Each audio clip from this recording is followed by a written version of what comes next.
నమస్తే, welcome to Leo news.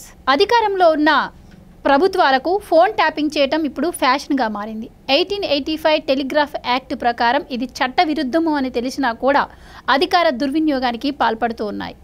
ఇక ఇప్పటికే ఆంధ్రప్రదేశ్లో జగన్మోహన్ రెడ్డి వ్యవస్థలను తన చేతిలో పెట్టుకొని ఎలా దుర్వినియోగం చేస్తున్నారో మనందరికీ తెలిసిన విషయమే. ఇప్పుడు ఇంటెలిజెన్స్ను కూడా తన చెప్పు చేతల్లో పెట్టుకొని టీడీపీ పార్టీకి చెందినటువంటి నేతల ఫోన్లు కావచ్చు, అలాగే చంద్రబాబు నాయుడు గారి ఫోన్ కావచ్చు, అలాగే వాళ్ళ కుటుంబ సభ్యుల ఫోన్లను కూడా ట్యాప్ చేస్తున్నారు అనే వార్తలు అయితే బయటకు వస్తూ ఉన్నాయి. సో వీటన్నింటినీ ఎలా చూడొచ్చు, ఇవన్నీ తెలుసుకునే ప్రయత్నం చేద్దాం. మనతో ఉన్నారు senior political journalist Durga Kumar గారు. నమస్కారం అండి. నమస్కారం మా గోర్ధన, మన వీక్షకులు కూడా నమస్కారం.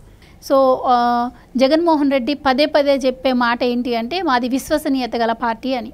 సో విశ్వసనీయత అనేది ఆయన దృష్టిలో ఎలా అంటే, విశ్వసనీయత అంటే ఆయన ఏమనుకుంటున్నారు?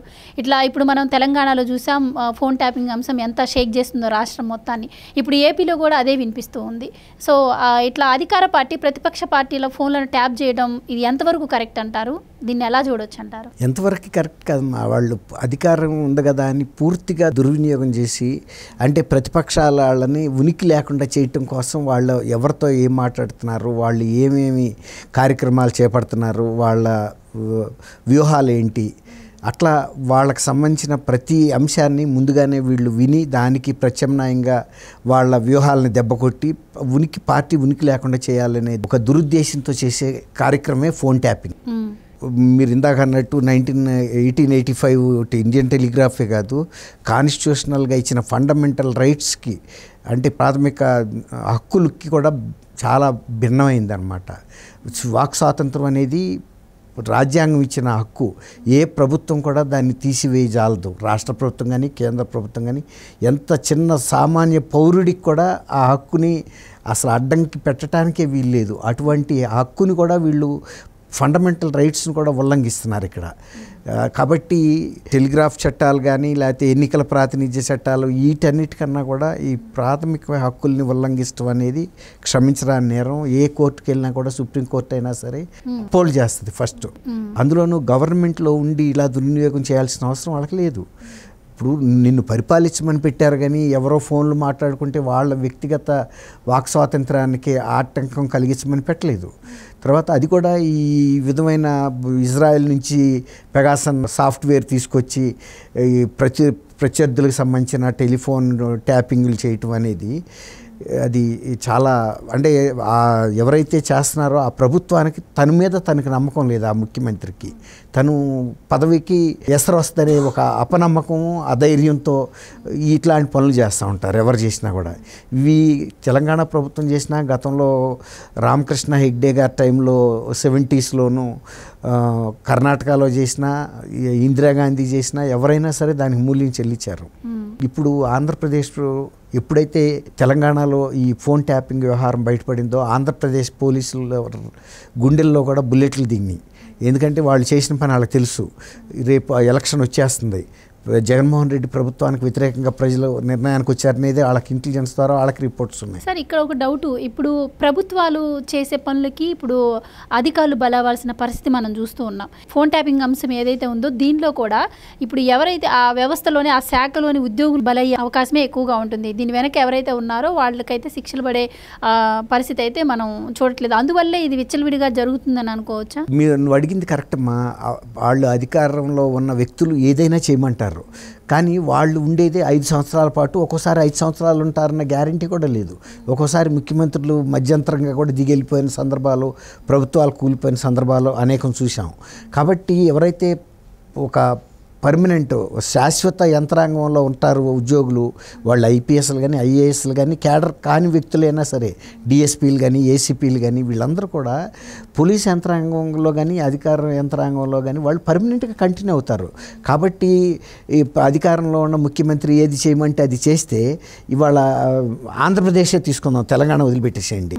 ఇప్పుడు ఇవాళ 3 జిల్లా కలెక్టర్లు విధి నిర్వహణలో విఫలమయ్యి వాళ్ళ ఉద్యోగాల నుంచి పక్కకి తొలగించి కింద ఉద్యోగస్తుడికి వితిన్ అవర్స్లో మీ బాధ్యతలు అప్పగించి ఎన్నికలకి దూరంగా ఉంచండి వీళ్ళనని రాష్ట్ర ఎన్నికల సంఘానికి, అంటే ఇప్పుడు సిఎస్ ఫోర్స్లో ఉండడు. ఇప్పుడు ఈ రాష్ట్ర ప్రభుత్వ యంత్రాంగం అంతా కూడా రాష్ట్ర ఎన్నికల సంఘం నియంత్రణలో ఉంటుంది. కాబట్టి కేంద్ర ఎన్నికల సంఘం ఏం చెప్పింది రాష్ట్ర ఎన్నికల సంఘానికి, వీళ్ళని పక్కన పెట్టేయండి, వీళ్ళని ఎటువంటి ఎన్నికల విధుల్లో ఉంచవద్దు అని చెప్పేసింది. కాబట్టి రేపు ఎన్నికలు అయ్యే వారికి కూడా వాళ్ళు అలా చేతులు కట్టు కూర్చోవాలి. తర్వాత వీళ్ళ పర్సనల్ రికార్డుల్లో కూడా ఢిల్లీలో ఎంటర్ అవుతాయి, ఫలానా ఎన్నికల విధి నిర్వహణలో వీళ్ళు అధికార పార్టీకి తొత్తులుగా వ్యవహరించారు, అందువల్ల ఫలానా టైంలో వీళ్ళని పక్కకు పెట్టేశాము, ఉద్యోగాల నుంచి బాధ్యతల నుంచి తప్పించామనేది అది ఇప్పుడు వెంటాడుతూనే ఉంటుంది.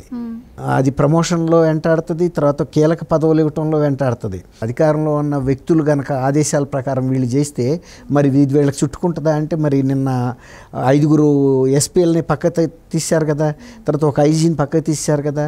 ఇప్పుడు గతంలో బులార్ గారిని కూడా సిఐడి వాళ్ళు తీసుకెళ్ళి టార్చర్ చేశారు, 3rd డిగ్రీ పెట్టి.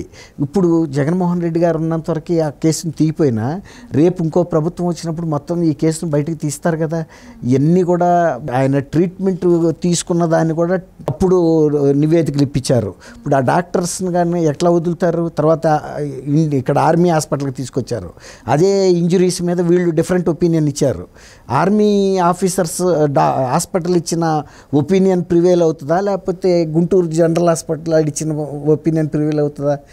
అప్పుడు ఖచ్చితంగా వాళ్ళ తొత్తులుగా వ్యవహరించి ఇచ్చారు ఈ నివేదిక అనేది తెలిసిపోద్ది కదా. అట్లా ఎవరైనా సరే ఈ ఫోన్ ట్యాపింగ్లో పోలీస్ అధికారులు ఇన్వాల్వ్ అయిన వాళ్ళకి ఖచ్చితంగా వాళ్ళు ఆ బాధ్యత వహించాల్సి వస్తుంది, తప్పించుకోవడానికి ఏం అవకాశం ఉండదు. అసలు అది అనైతికం. ప్రభుత్వం చీఫ్ మినిస్టర్ ఏదైనా చేయమన్నప్పుడు రేపు చీఫ్ మినిస్టర్ పేరు రాదు అక్కడ. ఇప్పుడు మొన్న అరెస్ట్ అయిన వాళ్ళందరూ ఎవరు? Police officers. ఇప్పుడు కేసీఆర్ గారిని ఇంకా అరెస్ట్ చేయలేదు కదా, కొత్త స్టేజ్లో వస్తే రావచ్చు, కానీ ముందుగా బలయ్యేది వీళ్ళు.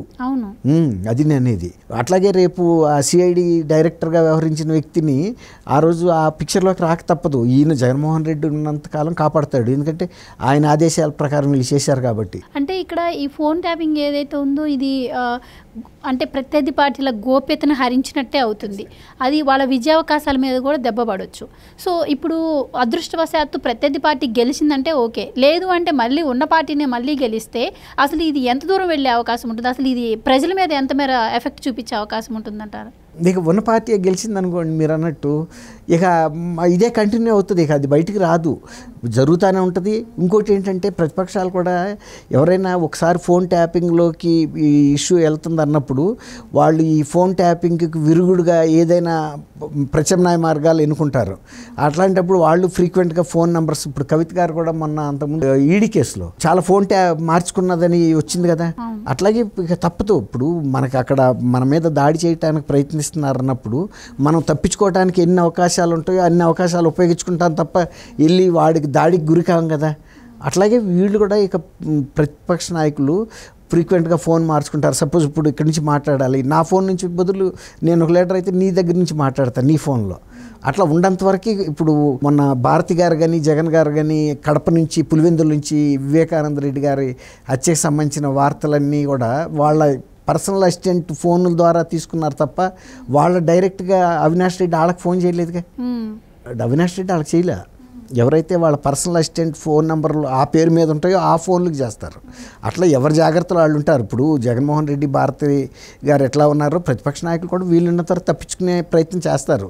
కానీ ఇక తప్పించుకోలేని పరిస్థితుల్లో మీరు అన్నట్టు ఇప్పుడు కంచే చేను మేస్తే ఎవడేం చేస్తాడు? కంచేసింది చేను కాపాడుకోవటానికి, మేసినప్పుడు ఇక తప్పదు, ఇక ఆ చేను భరించాల్సిందే. Thank you so much. Thank you అమ్మ గోవర్ధన.